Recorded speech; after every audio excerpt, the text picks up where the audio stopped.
In the bustling heart of Baghdad, where traders from distant lands gathered, there was a merchant known far and wide for his honesty.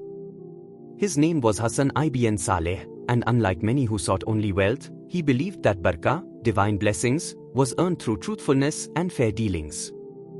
Hassan's shop was modest compared to the grand bazaars, but his customers always returned, for they knew he never cheated or raised prices unfairly.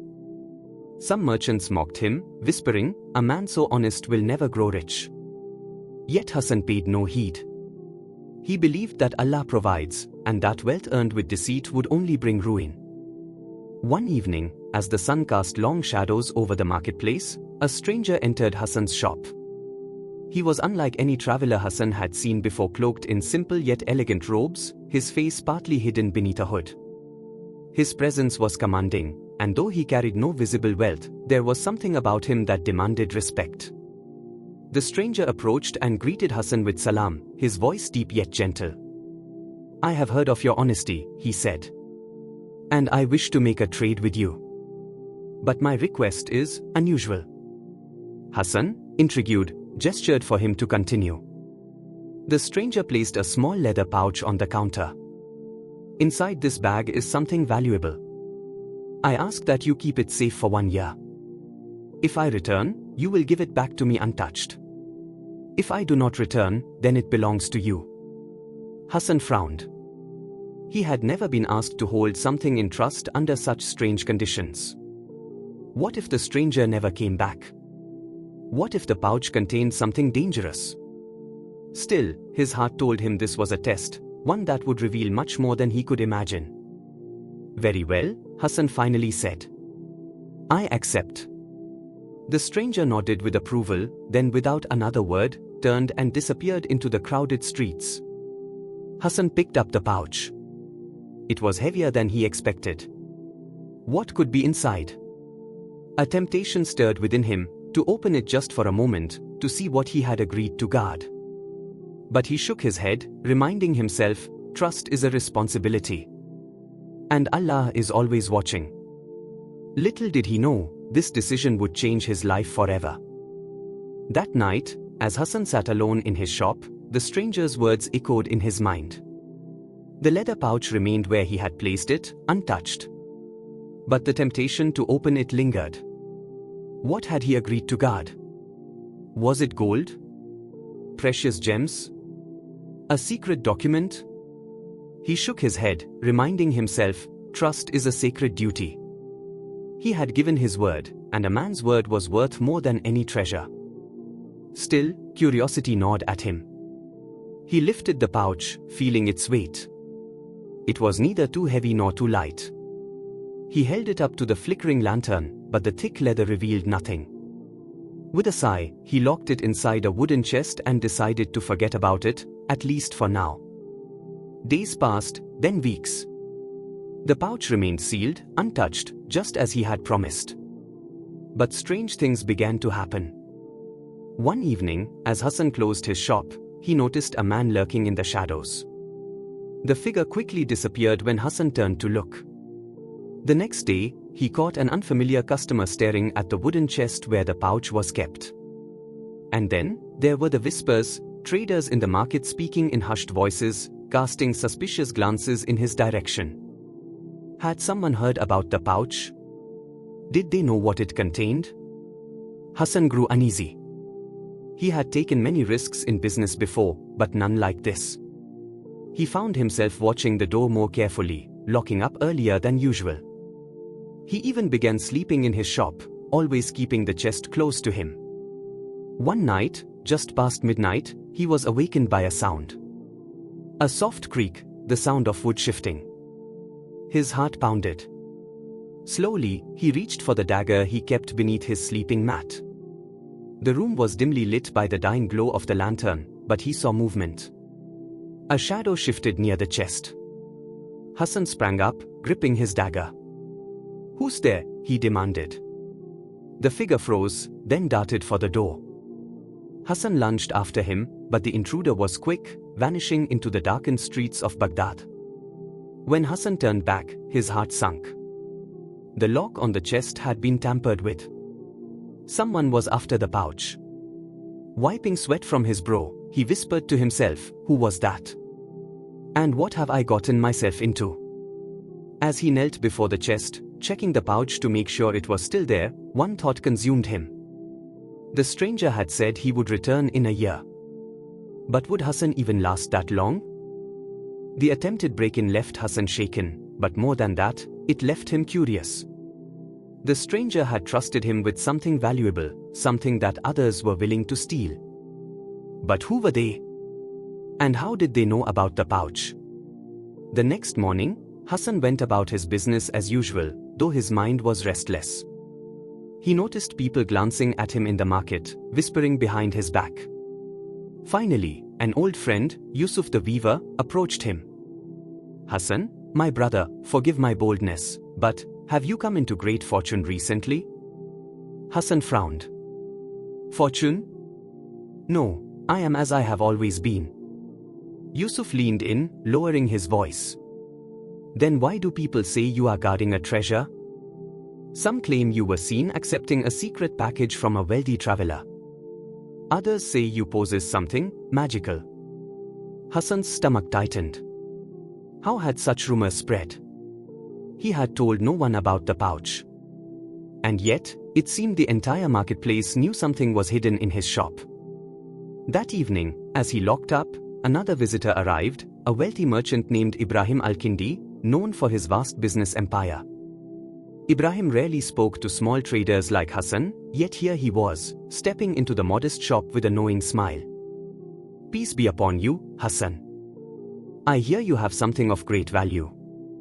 Hassan kept his face neutral. "I deal only in honest trade, Ibrahim. If you seek something, you must be mistaken." Ibrahim chuckled, stepping closer. "Come now, no need for caution. I have eyes and ears everywhere. I know about the pouch." He let the words hang in the air. "If you are willing to part with it, I will pay handsomely. Name your price." Hassan's jaw clenched. How did this man know? He forced himself to remain calm. "It is not mine to sell." Ibrahim's smile faded. "Think carefully, Hassan. A merchant must know when to hold and when to let go. This is your chance to be rich beyond measure. If you refuse, others may not ask so politely." With that, he turned and left, leaving Hassan alone with his thoughts. Someone had sent that thief. Someone wanted the pouch. And if Ibrahim knew, how long before more dangerous men came for it? That night, as Hassan sat beside the locked chest, he realized something. He had made a promise to the stranger. But now, keeping it might cost him his life. Sleep did not come easily that night. Hassan lay awake, his mind racing. The pouch, though untouched, had already changed his life. How had its secret spread? Had the stranger been watched the day he entered the shop? Or was someone close to Hassan betraying him? By dawn, a decision had settled in his heart. He would not be tempted. He had given his word. If Allah had willed this test upon him, then he would bear it with patience. But others were not so patient. That morning, as Hassan arranged goods in his shop, a boy ran up, breathless. "Merchant Hassan." "A message." He handed Hassan a small scroll, then disappeared into the crowd. Hassan unrolled the parchment. The writing was hurried, the ink slightly smudged. "There are those who wish to harm you. Leave the pouch in the well behind the old masjid at sunset. No tricks, or you will regret it." Hassan felt a chill crawl up his spine. This was no longer just whispers or offers. This was a warning. He had no doubt the note came from someone dangerous. But what troubled him most was that whoever sent it knew he still had the pouch. For the first time, fear crept into his heart. Was his life in danger? Was this pouch worth dying for? That evening, as the sun dipped below the horizon, Hassan walked toward the old masjid. The streets were quieter now, shadows stretching along against the buildings. He carried a small bundle in his hands, wrapped in cloth. At the well behind the masjid, he stopped. Looking around, he saw no one. But he could feel eyes on him. Slowly, he reached into the bundle and pulled out a stone wrapped in fabric to resemble the pouch. With a steady hand, he tossed it into the well. The splash echoed in silence. For a moment, nothing happened. Then, from the shadows, two figures emerged. Cloaked men, their faces hidden beneath turbans. One of them stepped forward, eyes narrowing at Hassan. "Wise choice," he muttered, his voice deep and rough. "You've saved yourself trouble." Hassan simply nodded, keeping his expression calm. They believed him. They thought he had given them the pouch. As the men vanished into the night, Hassan turned and walked away, his heart pounding. The real pouch was still hidden in his shop, locked away. He had bought himself time. But he knew one thing for certain now. Whoever these men were, they would not stop until they had what they wanted. And Hassan was running out of ways to deceive them. Hassan barely slept that night. Though he had fooled the cloaked men for now, he knew his safety was temporary. What if they discovered the deception? What if they returned, angry and desperate? At dawn, he made a decision. He could no longer simply react and act. His first step was to seek advice. There was only one man he trusted enough to confide in, Sheikh Umar, a wise and respected elder of the city. As the morning sun painted the sky golden, Hassan made his way to the masjid, where the sheikh often sat with students. The old man welcomed him warmly, but when Hassan told his story, the warmth faded into deep contemplation. "This is no ordinary matter, my son," the sheikh finally said. "When men grow desperate for something, they forget fear, law, and even faith." Hassan leaned forward. "What should I do? I have given my word, but keeping it might cost me my life." The sheikh stroked his beard. "A promise is a trust before Allah. You must not break it. But neither should you wait for death to come knocking. If these men desire the pouch, we must uncover their intentions." Hassan nodded. "But how?" The sheikh's eyes twinkled with wisdom. "We set a trap." That evening, Hassan prepared his shop as usual, but with one difference, he left the front door slightly open, as if he had forgotten to lock it. Then, in the dim glow of the lantern, he placed a small wooden box on his counter. It was not the real chest, but a decoy. Inside, wrapped in cloth, was nothing more than an ordinary stone. Then, he stepped back into the shadows, waiting. Minutes passed. Then an hour. The city had quietened. The streets were empty. Then, a soft creak. The door inched open. A figure slipped inside, silent as a whisper. Hassan watched as the intruder scanned the room. The man moved with purpose, heading straight for the wooden box. He lifted the lid, eager, reaching for the bundle inside. A sudden crash. The door slammed shut. In an instant, Sheikh Umar and two city guards burst into the shop, lanterns flaring. The thief spun, but there was no escape. "You have been caught," the sheikh's voice rang. "Now, tell us, who sent you?" The thief hesitated. Then, with a look of pure terror, he muttered one name. "Ibrahim al-Kindi." Hassan's breath caught. The wealthy merchant. The same man who had offered him gold. Why did he want the pouch so badly? And more importantly, what was he willing to do to get it? Hassan stared at the captured thief, his mind racing. Ibrahim al-Kindi. The name alone sent a chill down his spine. A powerful merchant, respected by many, yet here was proof that he worked in the shadows, sending men to steal what he could not buy. Sheikh Umar folded his arms, his piercing gaze fixed on the thief. Why does Ibrahim want the pouch? What is in it that he desires so badly? The thief hesitated, eyes darting around the room like a cornered animal. Then, in a low voice, he whispered, "It is no ordinary pouch, it contains something ancient. Something powerful." Hassan frowned. "What do you mean?" The man swallowed hard. "I do not know exactly. But Ibrahim believes it holds a secret that can change fate itself. A heavy silence filled the room. Hassan felt his pulse quicken. Could it be true? Had the mysterious stranger left him with something beyond gold or jewels? Sheikh Umar sighed. Ibrahim is dangerous. If he believes this object is powerful, he will not stop until he has it. He turned to the guards. Take this man to the authorities. He may be a thief, but his words will serve as evidence. The guards dragged the captive away, leaving Hassan alone with the sheikh. The air in the shop felt heavier now. What do I do, Sheikh? If I keep the pouch, Ibrahim will never leave me in peace. The sheikh's expression was unreadable. Perhaps it is time to find the stranger who left it in your care. Hassan blinked. Of course.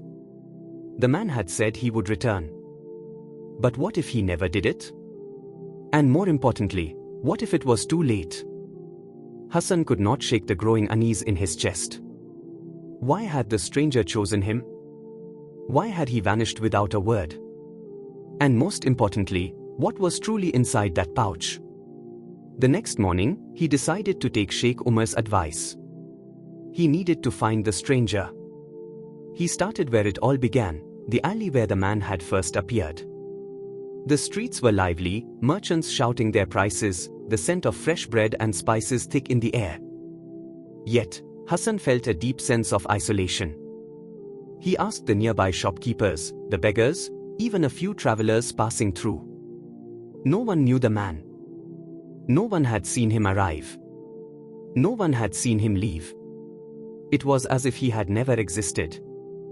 But just as Hassan was about to give up, an old spice trader caught his arm. You are looking for the tall man with the foreign accent? Hassan's breath hitched. Yes. Have you seen him? The old man nodded. Only once.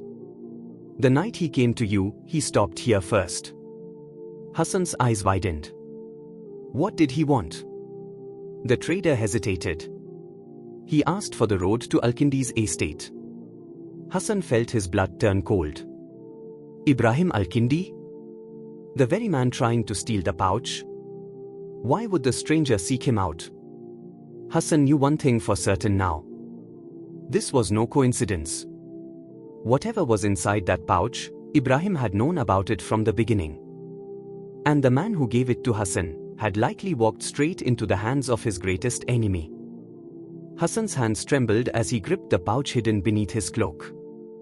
Had he been a fool to think this was mere chance? The stranger had sought out Ibrahim Al-Kindi before coming to him. And now, that same powerful merchant was doing everything in his power to reclaim the pouch. Sheikh Umar's words echoed in his mind. If Ibrahim believes this object is powerful, he will not stop until he has it. Hassan knew he had two choices: flee or confront the danger head-on. A life on the run would never truly be free. He would always be looking over his shoulder, waiting for another thief in the night. But to confront Ibrahim, that was a path filled with uncertainty and great risk. He took a deep breath. No more hiding. He would face this head-on. That evening, under the cover of dusk, Hassan made his way toward Ibrahim's grand estate. The towering walls loomed before him, torches casting flickering shadows. He could feel the weight of unseen eyes watching from the darkness. As he reached the gate, two guards stepped forward. State your business, one of them barked.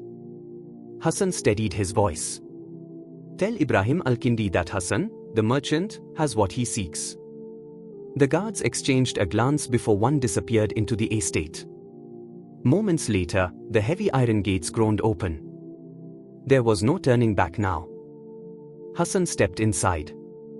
The grand hall was bathed in golden light, carpets rich with intricate patterns stretched beneath his feet. At the center of the room, reclining on an ornate couch, was Ibrahim Al-Kindi himself. The merchant's eyes gleamed as he studied Hassan. So, he murmured, a sly smile forming, you have come to return what was never yours. Hassan squared his shoulders. Before I do, I want answers. Ibrahim chuckled. Brave words from a man standing in a lion's den. He leaned forward, his gaze darkening. But very well. I will tell you, if you survive the night. Hassan's breath slowed as Ibrahim al-Kindi's words sunk in.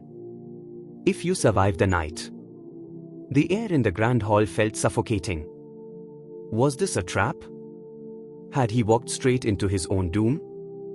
Ibrahim gestured toward a servant, who placed a silver tray between them. On it sat a day 2 small cups of steaming tea. Drink, Ibrahim said smoothly. Let us talk as civilized men. Hassan hesitated, but he could not show fear. He lifted the cup, only pretending to sip. Ibrahim watched him closely before taking a slow, deliberate sip from his own cup. Now, Ibrahim leaned forward. Tell me, merchant, do you even know what you carry? Hassan met his gaze.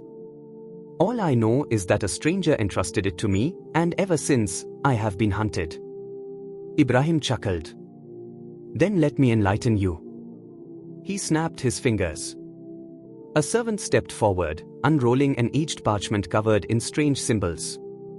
This, Ibrahim said, tapping the parchment, is a map. Not to gold or jewels, but to something far greater, knowledge forbidden to most men. Hassan frowned. Knowledge? Ibrahim's eyes gleamed.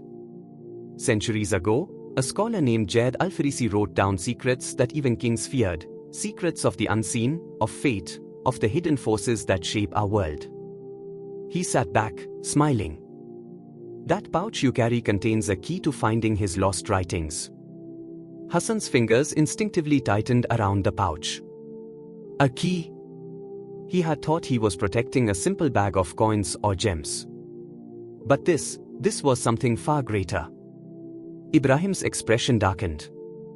Do you see now why I must have it? Hassan's heart pounded. If this knowledge was so powerful, it could be dangerous in the wrong hands.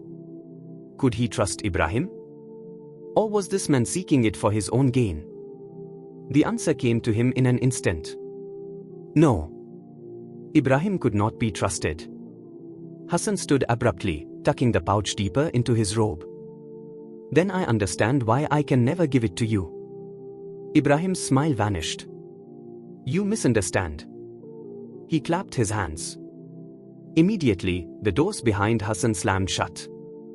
The guards in the shadows stepped forward, hands resting on their weapons. He was trapped. Ibrahim's voice was cold as steel. That pouch does not leave this house. Neither do you. Hassan's pulse pounded in his ears as Ibrahim's guards closed in.